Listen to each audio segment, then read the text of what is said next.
Bien, bonjour à toutes et tous et bienvenue à cette séquence Métiers de demain du forum Le Monde Nouveau consacré au tourisme durable. Alors je suis Estelle Brisset, je suis très heureuse de vous accompagner tout au long de ces 10 pastilles Métiers de demain disséminées dans ce programme si riche et si dense du forum Le Monde Nouveau, un événement organisé par le groupe La Dépêche et qui se veut être un accélérateur des transitions écologiques, économiques et sociales en territoire. Alors, ces formats métiers de demain, Quesaco. L'objectif, c'est de réfléchir avec vous à ce que seront les métiers de demain face à ce contexte mouvant, cet océan d'incertitudes dans lequel on essaye tous de naviguer. Alors, quand on dit métiers de demain, on pense souvent high-tech, robotique, conquête spatiale. Alors, on a parlé bien sûr du numérique ici au Forum Le Monde Nouveau, mais on se dit que les métiers de demain, ce sont peut-être des métiers qui existent aujourd'hui, mais qu'on a besoin de redécouvrir et de revaloriser. On se dit aussi que les métiers de demain, ce sont peut-être des métiers qui existent aujourd'hui, mais qui doivent évoluer, qui doivent faire mieux plutôt que plus, des métiers durables, des métiers ancrés dans les territoires, qui remettent l'humain au centre et la nature, et qui sont porteurs de sens. Et puis, ces séquences métiers de demain, elles s'adressent aux jeunes, bien sûr, mais pas que, parce qu'on vit dans une société où l'envie de changement, le besoin de reconversion professionnelle est fort, et on espère, avec ces témoignages inspirants, incarner ce changement et vous donner envie, à vous aussi, créer des déclics pour contribuer à la construction de ce monde nouveau. Et alors, ce monde nouveau, il passe par le tourisme durable, parce qu'il faut changer nos pratiques dans tous les domaines, y compris dans le tourisme. Et donc, j'ai le plaisir d'accueillir Alexis Junillon. Bienvenue. Merci à vous. Bonjour, merci. Alors, vous êtes cofondateur de la start-up Coaventure, qui propose une plateforme de mise en relation d'activités de tourisme et de loisirs éco-responsables, d'abord en Occitanie et puis à terme partout en France. J'ai envie de dire, vous êtes doublement métier de demain, parce qu'il y a le tourisme durable et puis il y a le numérique aussi.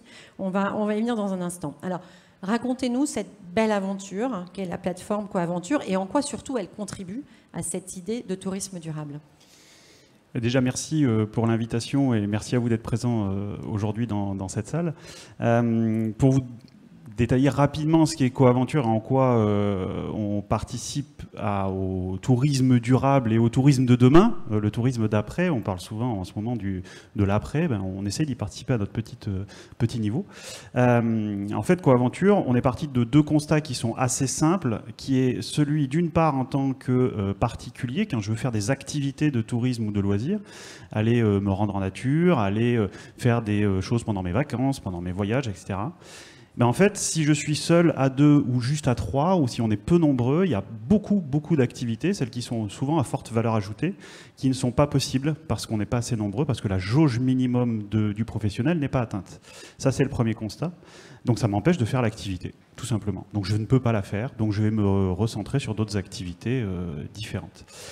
Là, le deuxième constat, c'est que des professionnels des activités de tourisme et de loisirs, on prend un guide qui va vous accompagner pour faire du canyoning, un skipper qui a son voilier, qui va vous accompagner voilà, lors d'une balade en mer zéro carbone, voilà. Tout simplement, lui, son mode de fonctionnement, son modèle économique ne marche qu'à partir du moment où il a un certain nombre de participants. C'est pour ça qu'il vous refuse si vous n'êtes pas assez nombreux. Et s'il accepte, ça ne devient plus rentable. Donc on n'est plus dans la question de responsabilité vis-à-vis de son modèle économique. Et puis il y a le troisième constat, et on l'a tous vu pendant maintenant on peut parler même en années, qui viennent de s'écouler, tout simplement le tourisme a un impact extrêmement fort sur l'environnement, sur la société et sur les modèles économiques de manière générale. Et Coaventure, l'idée, c'est de proposer en fait des activités éco-responsables à partager un petit peu le principe du covoiturage, mais pour les activités de tourisme et de loisirs. Donc on va avec des gens que l'on connaît ou que l'on ne connaît pas forcément, on se regroupe pour faire une activité qui a pour objectif de respecter l'environnement avec des professionnels dont c'est le métier. Alors du coup, si on essaye d'élargir un peu le propos et de définir ce que c'est que le tourisme durable, alors on comprend en vous écoutant, il y a effectivement des activités environnementales, enfin en tout cas responsables, la notion aussi de collectif. Quels seraient les autres critères, entre guillemets, d'un tourisme durable ? Mais en fait, quand on s'est penché donc, avec ma conjointe et cofondatrice Mathilde sur le projet de Coaventure, il y a déjà un peu plus d'1 an et demi, en fait, on s'est posé la question, qu'est-ce que c'est que le tourisme durable? Qu'est-ce que définit le terme de durabilité? De la même manière, quand on parle de développement durable, qu'est-ce que ça veut dire? Parce que c'est des grands mots, parce que c'est des choses formidables qu'on entend, qu'on lit partout, mais en fait, qu'est-ce qu'on met derrière ça? Et en fait, on s'est rendu compte qu'il y avait vraiment ces 3 piliers très importants, qui sont 1, le caractère sociétal, 2, le caractère environnemental, et 3, le caractère économique. Et en fait, pour faire d'une activité une activité qui devient durable, l'idée c'est de répondre à ces 3 critères-là, ces 3 piliers en même temps. Donc c'est d'arriver à trouver un modèle économique pertinent qui permet que tous les acteurs puissent arriver à trouver une rémunération juste de leurs activités, arriver à respecter l'environnement et à le préserver pour faire en sorte justement dans cette démarche-là, et d'avoir je dirais une action pour l'intérêt collectif et donc une action au sein de la société. Et si on arrive à gérer ces 3 critères-là, à ce moment-là, on est vraiment dans une logique durable et le tourisme a cette obligation d'intervenir dans cette dimension avec ces 3 piliers pour être durable. Alors si on veut être très concret, en plus on commence tous un peu à culpabiliser quand on veut partir parce qu'on se dit mon Dieu, je ne peux plus prendre l'avion, mais est-ce que je peux aller là, qu'est-ce que je peux faire? Donc si très concrètement je veux partir en week-end pour le week-end de la Toussaint ou en vacances à Noël, qu'est-ce que je peux faire comme activité, comme voyage pour être en accord avec mes valeurs et mon envie d'être durable? En fait, nous, on a eu cette chance-là. On a beaucoup voyagé, alors que ce soit loin ou que ce soit aussi à proximité. Et la première chose dont on s'est rendu compte, en fait, c'est que on n'a pas besoin d'aller loin pour voyager. Et en fait, ça, c'est quelque chose qui nous a un peu... Alors, ça paraît facile quand on le dit maintenant, avec toutes les choses qu'on a vues, les semaines, les mois qui viennent de passer, les années maintenant. Mais je vous garantis que c'est quelque chose qui nous a frappés. C'est-à-dire que, je vous prends un exemple qui est vraiment juste à proximité. Je pense que là, dans les personnes qui sont présentes ici, et puis peut-être les gens derrière leurs écrans, ou les gens qui m'entendent dans la salle juste à côté, tout le monde connaît le Pic Saint-Loup. On est à Montpellier, on connaît le Pic Saint-Loup. Tout le monde connaît Palavas-les-Flots, Carnon, etc. Nous, moi, ça fait plus de 20 ans que j'habite sur Montpellier. J'ai fini mes études ici, j'ai fait ma carrière ensuite ici. J'ai découvert il y a peut-être un an, à peu près, un peu plus d'un an, qu'il existait quelque chose qui est dans l'agglomération de Montpellier qui s'appelle le Puech des Mourgues. Donc je ne sais pas si les gens qui sont présents ici connaissent. C'est quelque chose qui est absolument sublime. C'est à moins de 15 minutes de Montpellier. C'est dans l'agglomération de Montpellier. Je ne connais pas, moi. Voilà. Je ne sais pas si les gens connaissent. J'ai honte, mais... Donc le Puech, ça veut dire un mont, et des Mourgues parce que c'est la localité dans laquelle il se situe. Et ensuite, il y a une histoire que je ne m'aventurerai pas sur cette partie-là. C'est un lieu juste incroyable. Si vous voulez y aller, le meilleur moment, c'est au mois de juin, au coucher du soleil. C'est une petite marche d'une demi-heure qui vous amène à un point de vue sublime sur le Pic Saint-Loup, parce que je vous rappelle que c'est quand on est sur le Pic Saint-Loup qu'on voit le moins bien le Pic Saint-Loup, parce qu'on est dessus. Là, au Puech des Mourgues, vous avez une vue sublime sur le Pic Saint-Loup. Je vais pas y arriver. Le Mont Hortus, ouais. Et le coucher de soleil au mois de juin qui se couche exactement entre les deux. Donc là, vous pouvez aller à des endroits comme ceci, par exemple. Pour les vacances de la Toussaint, vous avez à moins d'1h20, 1h30 de Montpellier, vous avez le Montégoal.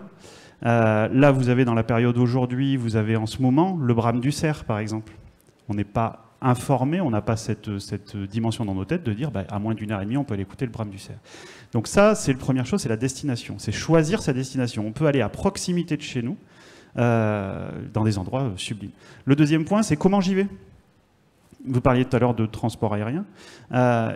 Les endroits à proximité sont accessibles en transport en commun, peuvent être accessibles en transport en covoiturage, en train. On a un réseau de TER qui est assez formidable. On peut travailler, en fait, on peut aller dans des lieux de ce type-là avec des moyens de transport extrêmement simples. Le troisième point, c'est où est-ce que je vais tout simplement résider pendant ma période de villégiature. Donc choisir un hébergement qui soit plutôt dans une logique écologique et environnementale et dans le respect de la nature. Et ensuite, c'est qu'est-ce que je fais sur place. Donc en fait, c'est ces 4 points-là qui me paraissent extrêmement importants. C'est 1, où est-ce que je vais? 2, comment j'y vais? 3, comment est-ce que je fais pour résider sur place pour avoir le moins d'impact? Et 4, qu'est-ce que je fais sur place? Et la meilleure des activités, c'est un petit peu comme le meilleur des déchets. Le meilleur déchet, c'est celui qui n'existe pas. La meilleure activité, c'est celle qui a la moins d'emprise sur le territoire. C'est-à-dire qu'on peut aller faire une petite randonnée, je ne vais pas vous la prendre, mais une petite randonnée. On peut aller, au lieu d'aller faire du jet ski à Palavas, on peut aller faire du paddle, par exemple, faire des découvertes en voilier ou des choses de ce type-là. Donc on a beaucoup de choses qui sont possibles. Et ces 4 éléments-là sont primordiaux pour avoir le minimum d'empreinte sur un territoire. Alors on comprend que finalement l'offre elle est là, mais elle est peut-être méconnue. J'imagine que c'est aussi l'intérêt de votre plateforme, c'est de nous aider à accéder à ça. Mais est-ce que le public, lui, est prêt à changer ses pratiques? C'est-à-dire est-ce qu'on est vraiment dans une tendance de fond? On sent qu'il se passe des choses. Le Forum Le Monde Nouveau fait partie de cette dynamique pour essayer d'accompagner ces transitions nécessaires. Mais est-ce que les gens sont vraiment prêts à changer leurs pratiques?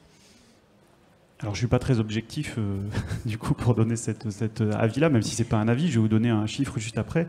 Mais on le voit, encore une fois, depuis voilà, quelques mois maintenant, que c'est une vraie tendance, c'est une lame de fond, en fait. C'est quelque chose que tout le monde avait envie de respecter, de se dire, moi, quand je pars à l'étranger, j'essaie de faire attention, je vais plutôt voir au contact des populations locales. Quand je vais à l'étranger, dans des lieux dans lesquels j'ai pas l'habitude, je vais plutôt aller dans un petit restaurant sympa, dans un endroit qui est peut-être un peu plus rural, etc. Le chiffre que je vais vous donner, il est assez significatif. Alors l'origine du chiffre, c'est une étude qui vient de Booking.com, donc c'est pas non plus les plus respectueux de l'environnement, mais par contre ils ont suffisamment de données pour qu'on ait quelque chose qui soit significatif en termes de chiffres. Avant le Covid, c'était 55% des personnes déclaraient être prêts à faire des choix plus écologiques pour leur voyage, pour leurs hébergements, pour leurs activités, pour leurs moyens de transport. Très bien. Pourquoi ils ne le faisaient pas? Parce qu'il n'y en a pas 55% des voyages aujourd'hui qui sont écologiques. Tout simplement parce qu'il y a un manque de visibilité de l'offre. Ça, c'est le premier point. Et en fait, le deuxième chiffre, c'est post-Covid. Ce chiffre est passé de 55 à plus de 60%. Donc ça peut paraître que 5,5% ou 6%, parce que je crois que le chiffre exact, c'est 61%. Mais ces 6%, c'est sur une population mondiale, et on est sur des volumes qui sont extrêmement importants. Donc c'est extrêmement significatif, ce chiffre-là. Les gens sont prêts à ça. Maintenant, il ne manque plus qu'entre guillemets le déclic. La petite étincelle qui va permettre aux gens de voir qu'il est possible de faire des choses avec une dimension responsable. Donc oui, c'est une lame de fond. Après, c'est un petit peu comme tout. On parle des colibris où chacun apporte sa petite goutte d'eau pour arriver à sauver l'incendie qui est en train de ravager des lieux. Mais en fait, c'est un petit peu ça. C'est-à-dire qu'avec Coaventure, ce qu'on a voulu faire, c'était d'apporter notre pierre en disant il y a des gens qui sont formidables à côté de chez nous, dont c'est le métier de nous faire rêver, de nous montrer la nature, et pourtant, on ne les voit pas, ces gens-là, parce qu'en fait, leur métier, c'est d'être dans la nature et d'être dans l'environnement. Donc nous, notre volonté, c'est de les mettre sur la place publique, avec un modèle économique responsable, avec une dimension sociétale, tout simplement pour que tout le monde ait la possibilité de pouvoir aller faire des activités formidables sans pour autant aller détruire l'environnement. Alors justement, j'ai un peu envie de rebondir. Là, on a balayé l'offre, la demande. Pour revenir à l'offre, vous parlez de ces professionnels que vous avez envie de mettre en avant. Comment est-ce que vous les contactez? Est-ce que finalement, il y en a beaucoup? Est-ce que vous avez des critères? Comment est-ce que moi, je suis un professionnel du tourisme et j'ai envie d'être sur votre plateforme. Comment vous faites pour les rencontrer et les sélectionner? Déjà, la première question, est-ce qu'il y en a beaucoup? Nous, on a été extrêmement étonnés de ça. On se disait, bon, ça va peut-être être un petit peu confidentiel, on va essayer de voir si vraiment des gens qui sont dans cette logique-là, de manière professionnelle, qualifiée, etc., il y en aurait suffisamment pour répondre à une offre comme une métropole de Montpellier, comme le département de l'Hérault. Juste un petit détail, on est quand même dans un territoire qui est incroyable. On a la mer, on a des zones lacustres qui sont formidables. On a des zones de montagne avec les guillemets, hein. Les personnes qui seront dans les Alpes me tireront peut-être dessus, mais on a vraiment quelque chose de suffisamment composé pour avoir un maximum d'offres possibles. Et en fait, on a mis un peu le doigt dans un engrenage super positif, c'est-à-dire qu'on s'est retrouvé à être pris dans une sorte de cercle vertueux de la bienveillance. Dès qu'on prenait contact, là c'est ma partie sur Coaventure, de prendre contact avec des gens que l'on identifie comme étant des professionnels, 1 éco-responsable, 2 respectueux d'une charte éthique et 3 qui a envie de nous rejoindre, en fait quand j'en contacte un, il va m'en conseiller pas 1, pas 2, mais généralement entre 3 et 4, il va me dire tiens, tu devrais contacter un tel et un tel et un tel, parce que en fait, on est dans une sorte de logique où l'union fait la force, entre guillemets, dans cette logique de protection de l'environnement et de défense des pratiques. quand vous avez un accompagnateur de randonnée ou une accompagnatrice de randonnée en l'occurrence qui est au Montégoal, je vous en parlais parce que c'est la période, tout simplement elle est engagée pour son territoire, donc elle va connaître d'autres personnes qui sont engagées pour son territoire. C'est un peu voilà, une mise en commun des bonnes pratiques et en fait du coup ça ouvre un champ des possibles formidable. Donc ça, c'est vraiment quelque chose qui nous a frappé. Oui, il y a énormément d'offres possibles sur le territoire et notre job, c'est vraiment de la sourcer et ensuite de la mettre en visibilité. Ouais. Mais on est en plein dans la thématique du monde nouveau parce qu'effectivement, derrière le mot durable, on pense en général plutôt environnement, mais derrière le mot durable et cette envie de construire un monde nouveau, il y a l'idée de remettre l'humain au cœur et d'être plutôt dans les valeurs de solidarité que des valeurs de concurrence. Alors, vous dites, ça c'est mon job. Alors justement, on est dans une séquence métier d'avenir.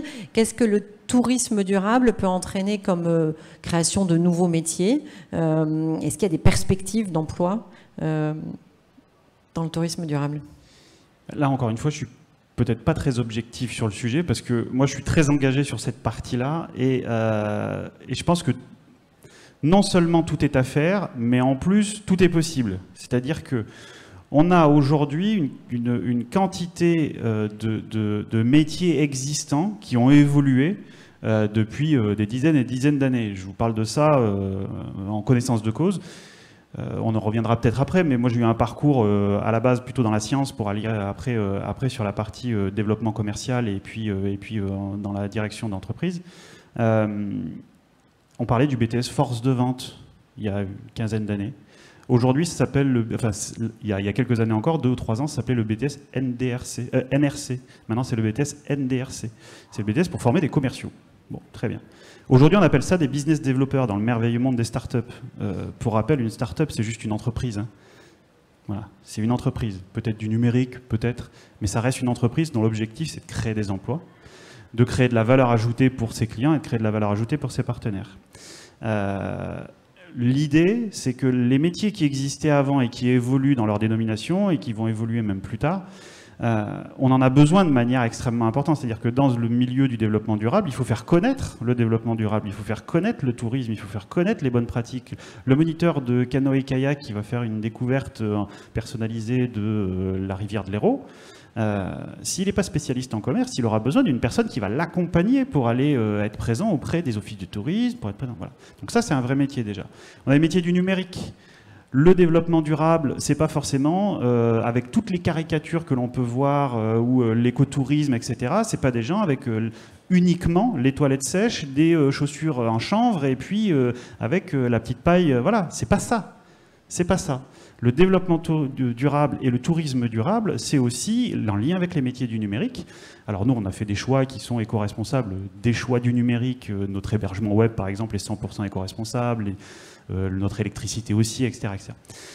Mais ça va de là jusqu'à la mise en ligne des activités éco-responsables ou des activités de tourisme et de loisirs. Un community manager peut faire une carrière incroyable dans des entreprises comme la nôtre ou comme celles qui existent aussi. Ça, c'est les métiers qui existent et qui sont porter vers le futur. Ça, c'est le premier point. Et le deuxième point, vous avez quelque chose qui est formidable, c'est aussi la reconnexion de métiers que l'on imaginait pour d'autres grandes sphères et qui peuvent être reconnectés avec des métiers tels que le tourisme durable ou le développement durable. Je vous prends un exemple. Dans le tourisme durable, dans le tourisme même de manière générale, le mode de fonctionnement n'est pas un mode de fonctionnement géographique comme on peut l'avoir dans le commerce un peu traditionnel. Vous savez, vous avez des modes de développement, de démarchage. On a... voilà, on va démarcher la ville de Montpellier, puis ensuite la ville de Béziers, on va y aller en trèfle ou en cœur ou en spirale. Voilà. Bon, ça, c'est les métiers du commerce. Mais en fait, on s'est rendu compte de quelque chose, vu qu'on ne connaissait pas forcément le monde du tourisme. Il y a un métier qui était le marketing des territoires. L'Université de Montpellier forme des gens formidables pour ça. Alors, je dis ça encore, je ne suis pas objectif. On a eu un stagiaire incroyable là-dessus. Et qui, tout simplement, était spécialisé en marketing des territoires. Et en fait, ça nous a permis de travailler autour du développement de nos zones pour arriver à être pertinent d'un point de vue de l'offre touristique éco-responsable sur les territoires. Et bien là, on est dans une logique qui est des jeunes ou des moins jeunes qui veulent se reconvertir. Vous avez des métiers dont on n'a pas forcément connaissance et qui vont évoluer pour accompagner les entreprises de demain dans cette logique de développement durable. Et ensuite, vous avez beaucoup de métiers qui n'existent pas encore aujourd'hui et qui vont être créés. Mais là, je ne peux pas être devin, quoi. Mais effectivement, on voit qu'il y a les deux. Il y a des nouveaux métiers et puis il y a des métiers déjà existants, mais qui vont se transformer, ou en tout cas qui vont se réaliser dans cette philosophie et ces valeurs du développement durable. Alors, vous l'avez évoqué rapidement tout à l'heure. Avant de passer la parole à la salle, je voulais un petit peu savoir, on vous sent passionné par votre sujet, par cette aventure que vous menez. Quel a été votre parcours? Comment vous en êtes arrivé là? Quel a été le déclic? Alors, moi en fait, j'ai dirigé pendant une dizaine d'années un groupe d'agences de services à la personne. Donc rien à voir avec le tourisme ou le développement durable, mais était déjà dans le caractère un peu social et sociétal d'une activité économique. Et puis avec ma conjointe, on a eu une opportunité à un moment donné où certains disent la chance, nous on préfère dire un petit peu de courage, de tout plaquer et de prendre un billet aller simple pour partir à l'étranger. Donc on a pris un billet aller simple et on est parti. Avant, on partait en vacances ou uniquement avec des valises à roulettes. Et puis là, on a acheté des sacs à dos, on a acheté des chaussures de rando assez légères pour pouvoir partir. Et en fait, on a voyagé pendant un peu plus de 14 mois. Et ce constat de coaventure, en fait, on l'a fait à l'étranger. C'est-à-dire qu'on s'est rendu compte, à un moment donné, on était dans un petit village aux Philippines où le pêcheur avait la possibilité d'emmener des touristes, tels que nous, à la découverte d'îles sublimes et visiter un certain nombre de choses. Bon. Il pouvait prendre 8 personnes sur son bateau. Il avait l'autorisation de prendre 8 personnes sur son bateau, pas plus, pas moins. On était 2. En gros, on s'inscrit sur une liste et puis on attend. Et puis quand on part de son petit bureau, voilà, on va à notre guest house et puis dans tous les villages, enfin dans tous les petites agences dans le village, on voit des listes pour le même jour, la même heure, pour le même pêcheur, pour le même bateau, avec 1, 2 personnes. On se dit mais c'est quand même fou. Et puis voilà, bon. Et au final, nous, on n'a pas pu faire l'activité, le pêcheur n'a pas pu vendre ses places, et l'ensemble des autres personnes, il y avait plus de 8 personnes qui voulaient le faire, n'ont pas pu le faire non plus, parce qu'il y avait personne qui agrégeait ces listes. On se dit, c'est quand même fou, et puis ça nous a passé, et puis ça s'est reproduit dans d'autres endroits, et voilà. On rentre en France, et puis on se dit, mais en France, ça doit exister, il doit y exister quelque chose, Blablacar, ça existe bien pour les voitures, pour les trajets, etc. On questionne nos amis, on questionne notre entourage, etc. Et on s'est rendu compte qu'en fait, c'était pas, ça n'existait pas. Ça n'existait pas, en fait. Ouais. On s'est dit, c'est quand même phénoménal. Et donc, en fait, on a commencé Coaventure comme ça, et on a été voilà, accompagné par la région, on travaille avec des partenaires locaux. Mais c'est vraiment ce constat-là. Donc, moi, je viens du monde de l'entreprise, avec vraiment tous les guillemets qui vont autour, mais cette expérience professionnelle un petit peu longue sur une entreprise un peu importante. Et c'est vraiment un constat de terrain. Donc on a avec Mathilde, qui elle a une expérience de communication 360 degrés, elle a été responsable communication de grandes entreprises. On s'est dit, mais en fait, il y a quelque chose à faire. Et puis quand on voit partout les déchets, quand on voit partout l'impact du tourisme sur les populations locales, sur l'environnement, on se dit, à notre petit niveau encore une fois, on peut apporter quelque chose. Et c'est ce qui nous a amené à être ici aujourd'hui et puis à créer cette aventure de Coaventure. C'est toujours passionnant parce qu'on se rend compte de tous ces témoignages inspirants qu'on récolte depuis 3 jours ici au Monde Nouveau. Il y a toujours à un moment eu un déclic, un vécu qui fait qu'après on a passé le cap et on espère que le forum en déclenchera d'autres, des déclics. Mais écoutez, merci beaucoup à vous. Donc on cherche Coaventure, j'allais dire un gros mot, on Google Coaventure et on vous trouve, comment on fait? Vous pouvez aller sur Ecosia aussi pour essayer de chercher Coaventure. Donc oui, vous allez sur votre moteur de recherche favori. Lilo. Comment? Lilo. Lilo. Ouais, c'est un moteur de recherche. Voilà. Parfait. Ecosia aussi, d'autres, plein. Et vous tapez Coaventure et vous avez effectivement sur la page Facebook, soit le site directement. Et sinon, on peut échanger ici et puis avec plaisir. Et donc, juste, on trouve en Occitanie et ailleurs, pour l'instant? Aujourd'hui, centré sur Hérault, Occitanie. On est des gens un peu pragmatiques, c'est-à-dire qu'on préfère commencer, maîtriser ce que l'on fait pour bien être certain de pas... Voilà, c'est formidable de dire qu'on est présent sur toute la France si on a une offre à Maubeuge et une autre à Rennes, et puis l'autre, elle est à Bordeaux, voilà. Oui, il faut rester cohérent dans les... Aujourd'hui, on dispose de suffisamment d'offres sur le territoire pour l'instant, et pour aller vers un développement plus important par la suite. Voilà. Soyons pragmatiques. C'est aussi ça un peu d'être dans le développement durable, de se dire à un moment donné, il faut y aller pas à pas, et puis l'avenir nous appartient. Parfait. Mais merci beaucoup, Alexis Junillon. Est-ce que vous avez des questions à poser à Alexis sur sa plateforme Coaventure ou sur ce dont on vient de parler, le tourisme durable? N'hésitez pas. J'en profite pour saluer Mathilde, la cofondatrice qui est là. On a tout dit. N'hésitez pas, en tout cas, à changer vos pratiques et aller effectivement vers un tourisme plus durable, sans culpabiliser, en prenant du plaisir. C'est toujours important. Mais merci beaucoup. Merci. Et à bientôt. Et je vous retrouve, pour ceux qui sont là, on va continuer un peu dans la même thématique, puisque dans une demi-heure, on a une séquence métier de demain sur le transport durable. Donc on est complémentaires. Voilà. Merci à tous.